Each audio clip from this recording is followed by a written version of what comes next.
Welcome again. I am Dr. Manju. Today we will discuss about the pain areas of our body.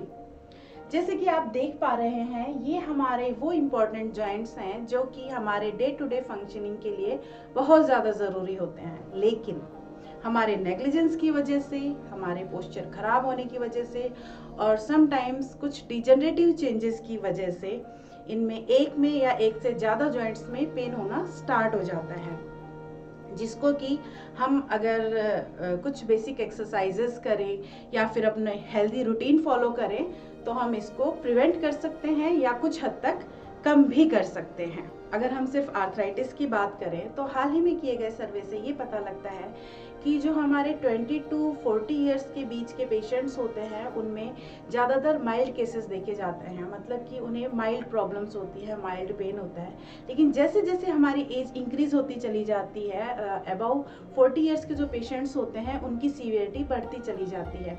तो मैं पहले आती हूँ अपने नी जॉइंट पे। हमारा नी जॉइंट होता है वो हमारी बॉडी का लार्जेस्ट जॉइंट होता है और वो कॉम्प्लेक्स जॉइंट होता है, जो कि मेनली बनता है 3 बोन से, फीमर, पटेला और टीबिया, जिसको कि हम शिन बोन भी बोलते हैं। और उसको स्टेबिलिटी प्रोवाइड करते हैं लिगामेंट्स और टेंडन्स।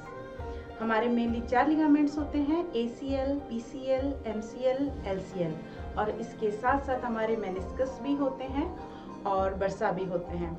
लेकिन मैं अभी और डिटेल में नहीं जाऊंगी, लेकिन अगर कोई स्टूडेंट चाहता है कि मैं नी एनाटमी पे एक डिटेल वीडियो बनाऊं तो प्लीज़ मेरे को कमेंट सेक्शन में बताना, मैं वो वीडियो अलग से बनाऊंगी आप लोगों के लिए। नी जॉइंट के सर्वे की बात करें तो एक ऑब्जर्वेशनल स्टडी जो कि नॉर्थ इंडिया के एथलीट्स पर्सन पे की गई थी, उससे ये पता लगा है कि जो मैक्सिमम इंजरीज होती हैं वो ACL इंजरी होती हैं, जो कि पाई गई हैं 86%, और जो सेकेंड मोस्ट कॉमन होती है वो होती है मेनिस्कल इंजरी। और जो मेनिस्कल इंजरी है वो भी डिवाइड की गई हैं 2 पार्ट्स में, मीडियल मेनिस्कस और लेटरल मेनिस्कस। मीडियल मेनिस्कस में ज़्यादा इंजरी होती हैं, वो मिली हैं 53%, और जो लेटरल मेनिस्कस हैं वो मिली हैं 24%। जैसे कि पेन को 3 कैटेगरी में बांटा गया है, माइल्ड पेन, मॉडरेट पेन और सीवियर पेन। तो मैं माइल्ड और मॉडरेट पेन के लिए कुछ बेसिक एक्सरसाइजेस बताने जा रही हूँ, जिससे कि उनको काफ़ी आराम मिलेगा। बट अगर वो उसको कंटिन्यूसली 2 हफ्ते तक करेंगे तो।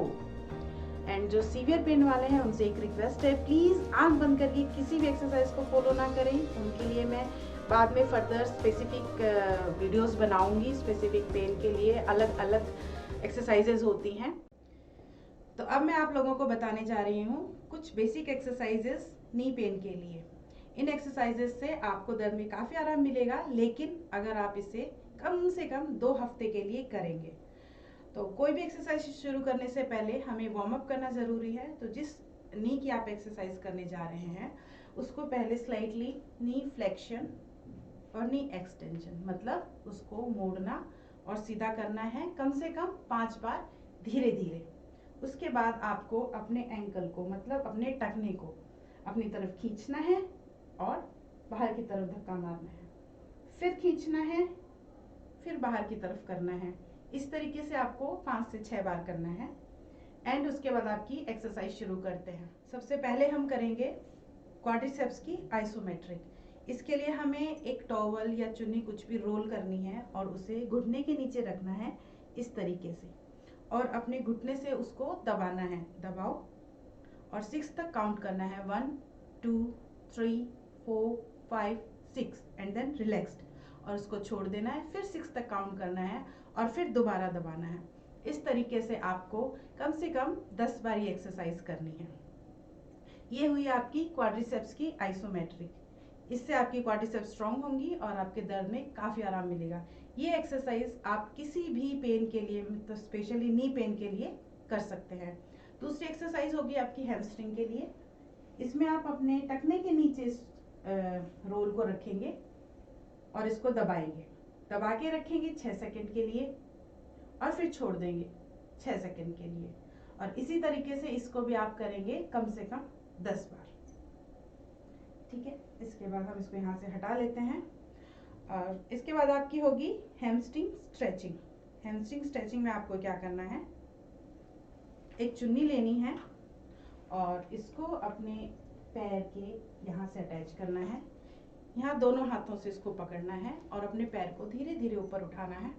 जहाँ पे आके आपको स्ट्रेचिंग मतलब यहाँ पे खिंचाव फील होता है, वहाँ पे आके चुन्नी को अपनी तरफ खींचना है और खींच के रखना है 6 सेकेंड तक। 1 2 3 4 5 6 एंड देन रिलैक्स्ड, उसको ढीला छोड़ देना है। दोबारा फिर वही चीज करनी है। इस तरीके से भी आप कम से कम 10 बार इस एक्सरसाइज को करेंगे। ठीक है, इसके बाद अगली एक्सरसाइज के लिए हमें क्या करना है, हमें अपने दोनों घुटनों को मोड़ना है। मोड़ो, दूसरे घुटने को भी मोड़ो और अपनी कमर को ऊपर उठाना है आराम से, जहां तक उठा सकते हैं। और इसको होल्ड करेंगे, जितनी देर आप होल्ड कर पाते हैं, 6 सेकेंड्स तक तो बहुत अच्छी बात है। 1 2 3 4 5 6 रिलैक्स्ड। इसी तरीके से इसको भी आप कम से कम 10 टाइम्स करेंगे। ठीक है, अब आपको उल्टा लेटना होगा। इस तरीके से आपको उल्टा लेटना है और फिर ऐसे ही अपने नी को मोड़ना है, पीछे तक खींचना है और फिर सीधा करना है। अगर आपको इस थोड़ा सा एड ऑन करना है तो आप यहाँ पे ½ kg का या 1 kg का वेट बांध सकते हैं, अदरवाइज नॉट रिक्वायर्ड। ऐसे करेंगे और फिर सीधा कर देंगे। और आपकी लास्ट एक्सरसाइज है क्वाड्रिसेप्स स्ट्रेचिंग। इसके लिए आपको अपने घुटने को मोड़ना है, अपने हाथों से इसको यहाँ से पकड़ना है और अपनी तरफ खींचना है। 1 2 3 4 5 6 रिलैक्स्ड और फिर सीधा कर देना है। ऐसे ही दोबारा करना है। उठाएं, 1 2 3 4 5 6 रिलैक्स्ड। इस तरीके से आपको 10 बार ये एक्सरसाइज करनी है। ये बड़ी जनरल सी बेसिक एक्सरसाइजेज हैं जो कि माइल्ड टू, मैं बार बार रिपीट कर रही हूँ, माइल्ड से मॉडरेट पेन के लोग ही करें, सीवियर केसेस ना करें। Thank you.